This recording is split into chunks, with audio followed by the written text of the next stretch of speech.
How many of you are old enough to remember when we had flip phones? Okay, and we said things like, why the hell do you need a camera on your phone? How many of you in the past week have gone, damn it, this app won't open fast enough, right? And it's like taking seconds. So our expectations ratchet up every single time we're out here talking about technology. So just take a little bit of a breath, all right? So everybody's been talking about change, all right? We've talked about change, we've talked about making things, and I want to spend just a couple of minutes, really, David, just a couple of minutes, talking about some change. Only, I want to talk about the little things making a great big deal of difference. First, I happened to, on the plane, watch a movie, and if you haven't seen it, The Catcher Was a Spy. It's a pretty good movie. But Mo Berg was a catcher for the Red Sox, who was also, right, Steve? He was a catcher for the Red Sox back prior to World War II, but he was like a super Mensa candidate, bright guy, 243 lifetime batting average. But they had him become a spy for the OSS, which was the predecessor of the CIA, because he had entree into lots of different places, having been a baseball player.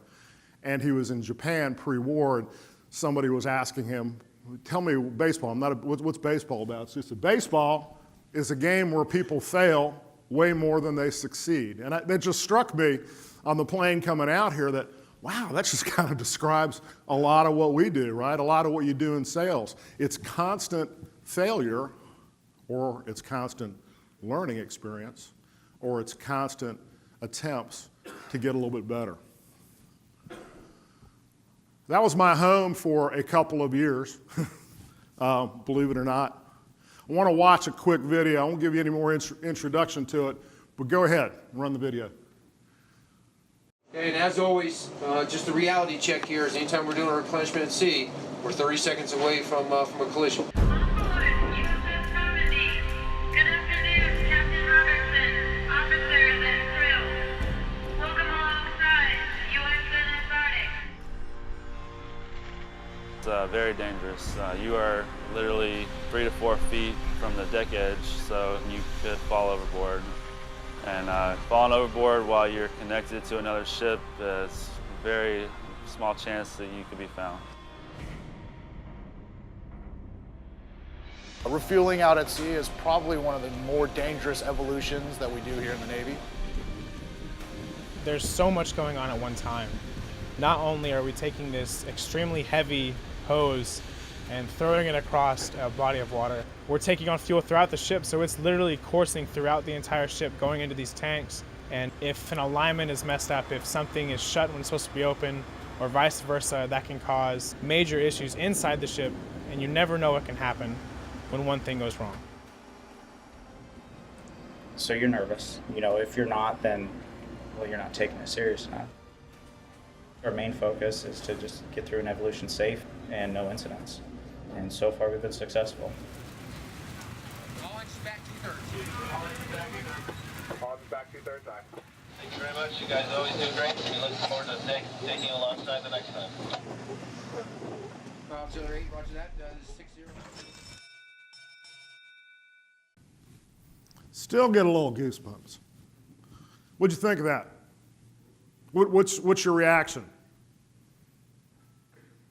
Why do you think I'd show you a video like that? Say again?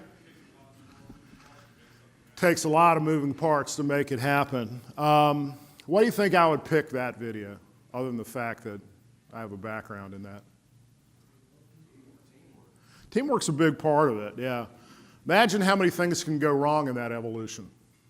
I mean, you talked about the fuel, right? So it's fuel.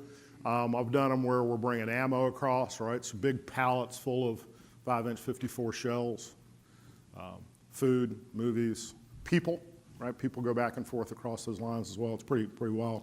There's 3 things I want you to remember about that video when we leave here. First is steer small. Those 2 ships, anybody have any idea about how far apart they were? 140 feet. 140 feet, you can close that gap at a ship doing 15 to 20 knots, which they were doing in seconds. One of those is full to the brim with diesel fuel and aviation gas. And if you notice those seas, that was a calm day, but when it's rough, your ship's going to be doing this. And if you're steering a course that, say, 150 is the base course, that compass can swing from 140 to 160. And if you're freaking out and you're going this way, and you're steering big, you're called chasing the compass. And when you chase the compass, and you've got two ships, have a tendency to be a little different. So what I'll suggest to you as we're making changes, as the seas hit you, as the wind hits you, steer small. Make those corrections as you go through with some thought, with a little impact as to how it's going to affect, but steer small. We're making changes on this program. Some of those changes are big, but we're really not deviating from our course. We're just correcting. We're just doing some things to keep us tracking along. Market conditions are going to blow us off course, but steer small. Maintain course. And so what do I mean by that? It's the little deviations that can make a big difference. Take it out of the context of the underway replenishment, and if you're steering a ship and you're off course by 1 degree over a 60-mile distance, which is nothing in a ship, you will miss your target by a mile. 2 degrees, 2 miles. 120 miles, 4 miles of missing your target. That's pretty big when you're in the ocean, you know? And then you've got to double the correction coming back. So think about that if you've got a ship that's got to get somewhere because there's a natural disaster that they have to rescue, or because there's a situation that none of us like to think about they have to get to. Stay on course. Maintain your heading. Watch what you're doing. And it's the same way in business, right? Freelancing, inventing it. You know, this dealer doesn't want to do it. Our customers are different. This dealer is different. We don't want to freelance. We want to stay on process. We want to stay on course. Because once you get off by a degree, you will get off by 2, you will get off by 3, you'll get off, and you will miss your target. Stay on course. Before we talk about number 3. Any idea what those numbers are? Anybody? So 510 is the number of feet of an Arleigh Burke destroyer. That's how long they are. 1,100 is the length of the Gerald Ford nuclear aircraft carrier. 677 is the length of that Rappahannock, which was pumping the gas as we came along. The next number in the line are the number of people that are on board that ship. 4,500 on an aircraft carrier. I've done an underway replenishment where you have the fueler in the middle, me on the starboard side, and then down on the port side, and we're running 3 ships down the lane, running 15 knots, pumping gas both sides in 15-foot seas. That's kind of interesting. The bottom is the amount of money that all of us collectively paid to buy those ships, okay? So $2 billion is what it costs to build an Arleigh Burke destroyer. 15, of course these numbers are estimated numbers. I'm sure that there were some cost overruns. About $1.50 for a fueler. Not filled, of course, but that price varies. So I thought that was important for you to know, and that, given the fact that those ships are 140 feet apart during one of these evolutions, makes you want to think that that's a pretty significant thing.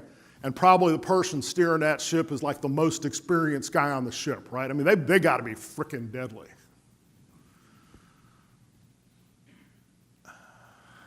You don't have to be the most experienced to be effective. You just have to follow a process. If you follow a process effectively, following the process will give you experience. So, where are my veterans? Anybody that served? Any of you fellow sailors or the service that assists us, you know, the ones with the, yeah. You knew what I was talking about, didn't you? I knew you. All right, so for the Navy guys or the other Navy guys, every story in the Navy starts out exactly the same way. This is a no-shitter. And I already cleared that with HR. It's okay for me to say it. Yeah, but this is a no-shitter, which means you're about ready to hear a Navy story. So I'll tell you, this is a no-shitter. I was 19, maybe 20. That part really is no shit. I was once 19 or 20. I was the helmsman on the destroyer. The picture that we showed you, the first picture of the ship, I was the guy on the wheel of that. I'd been in the Navy less than a year. I was the average helmsman. So on those 3 ships that were running down, you had 3 19-year-olds whose dads probably 2 years ago said you couldn't have the car unless you got back by 11 o'clock. In those days, we had curfews, right? So you think about that. Dad wouldn't trust me with the keys to the car past 11 p.m., and I'm driving a $2 billion ship with 329 people on it, 140 feet away from billions of gallons of aviation gas. What genius thought that up? So, how did we do it? We had a process.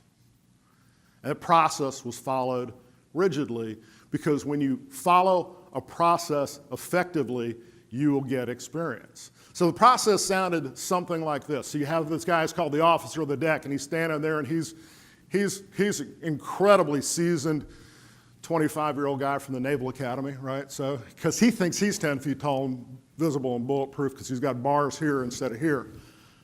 So he'll give an order such as, right 5 degrees rudder, my job. Right 5 degrees rudder, aye, sir. See, instructions are given, and then the person who gets the instructions responds that they understand the instructions. That's pretty cool, right? That's a nice little system of communication. Well, then when my rudder goes right 5 degrees, I say, my rudder is right 5 degrees. And the officer will say, very well. Two-way communication, back and forth. I never made a move on that wheel until somebody gave me instructions. I verified the instructions until I had enough experience and I gained the confidence of the people that I work with. And one day he said, helmsman, steer by seaman's eye. And I was like, what that meant was, I'm driving the ship. My job was to maintain station behind the USS Barnstable. It was one of these, it's called an LST. The bottom of it is as flat as the table that you're sitting on. We were in seas like that. You've been on a T-boat, haven't you? I can tell the way you're looking. You're still starting to get a little bit green around here, right? That son of a gun is doing this, right? He's chasing the compass all over the place, and I'm going to follow him. So for about 3 hours, I'm just popping right behind him. It was the most exciting day in the Navy for me because I wasn't following orders anymore. I was just doing my thing. It's kind of like what we do here, right? We're going to be close on these new processes. We're going to be close on these new processes until you guys develop the kind. We're going to be right there with you. We're going to let you know what's going on. We're going to make sure that we do the course corrections in a way that we need to do the course corrections. And then pretty soon, we're going to tell you to steer by seaman's eye. You've got the experience. You've got the watch. You can do it. So that's kind of where I'm going and kind of how I see this thing happening. So what kind of a story did I tell you this was? It's a Navy story, right? And it was a what? It's a no-shitter, right? So just to prove it, that's the 19-year-old sailor.